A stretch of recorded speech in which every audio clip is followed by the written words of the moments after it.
কথায় আছে না, ওয়েদার চেঞ্জ হলে, জায়গা চেঞ্জ হলে মানসিক দিক দিয়ে একটু শান্তি আসে, মন মেজাজও ভালো থাকে। কিন্তু এই ওয়েদার চেঞ্জ হয়ে আমার ছেলের আবার একটু শরীরটা খারাপ হয়ে পড়েছে। ও গেছিলাম ঘুরতে দীঘায়, সেই দীঘায় গিয়েও এত পরিমাণে জল ঘাটাঘাটি করেছে, ওর একটু ঠান্ডা লেগে গেছে, কারণ ওর একটু ঠান্ডার ছাঁচ আছে। এটা আমরা বেরিয়েছিলাম হলো নিজেদের ফটো ভিডিও কিছু ক্লিক করার জন্য ভোরবেলার দিকে, আর এটা ছিল রাত্রিবেলা, মানে যেদিনকে আমরা ব্যাক করবো তার আগের দিন রাতের ভিডিও এটা।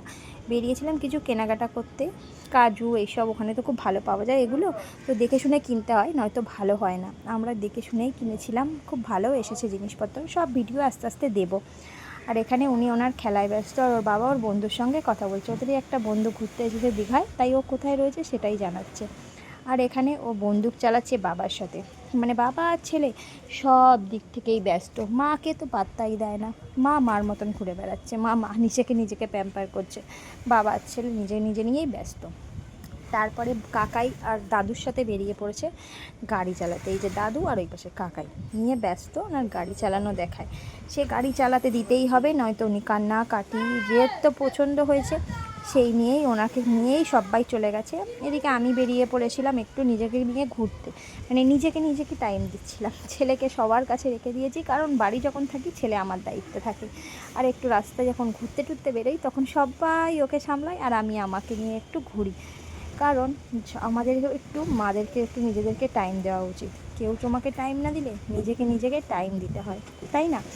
আমি নিজেকেই প্যাম্পার করছি, আর ওকে সবাই প্যাম্পার করছে, সেই জন্য আমি নিজেকে নিয়ে একটু মাঝে মাঝে ব্যস্ত হয়ে পড়ি যখন ঘুরতে বেরোই। আমার এই জিনিসটা খুব ভালো লাগে আমাদের ফ্যামিলির, যখন ঘুরতে বেরোই আমরা, তখন আমাকে সবাই ওকে ছেড়ে দেয়, কারণ ওকে সবাই দেখে আর আমি একটু আমার নিজের মতন করে ঘুরতে পারি। এদিকে দেখো ছেলের বেলুন নিয়ে আমি ফোলাতেই ব্যস্ত। এটা আমরা বসেছিলাম বিশ্ব বাংলায়, দীঘার বিশ্ব বাংলার এখানে বসেছিলাম। প্রচণ্ড পরিমাণে এখানটায় হাওয়া আসছিল আর খুব ভালোও লাগছিলো। আমি ফুলাচ্ছিলাম, তো ওর পছন্দ না, ও নিজে ফুলাবে, তাই বললাম নে ফুলা, অসভ্য ছেলে, তোকে আর কি বলবো। আর এটা হলো ব্যাগ, যেদিনকে আমরা দীঘা থেকে ব্যাক করছি বাড়ির উদ্দেশ্যে, সেদিনকে প্রচণ্ড গরম ছিল, বলার মতন না। চুলটা তো ছেড়ে রেখেছিলাম, 2 মিনিট পরেই আমি চুলটাকে বেঁধে নিয়েছি, এত পরিমাণে গরম লাগছিল, ধারণার বাইরে এত গরম। আর ট্রেনটাও ঠিক টাইম এসেছে, কিন্তু লেট করে পৌঁছেছে। হাওড়ায় পৌঁছেছি 4:10-15 দিকে, এই যে 4:02 আমরা হাওড়ায় পৌঁছেছি, যেখানে পৌঁছানোর কথা ছিল 1:05। কতক্ষণ লেট বুঝতেই পারছো।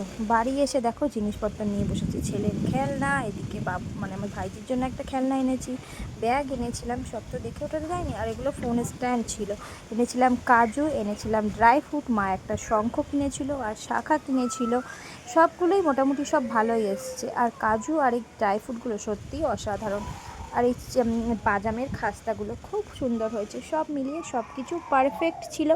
ঘোরাটাও এনজয় করেছি, কেনাকাটাটাও খুব সুন্দর হয়েছে। আর এই কাঠের চিরুনিটা আমি আমার জন্য কিনেছিলাম, কাঠের চিরুনি দিয়ে নাকি চুল আঁচড়ালে চুল ছেড়ে না সবাই বলে, তাই ট্রাই করা যাক। এই অবধি, বাই বাই।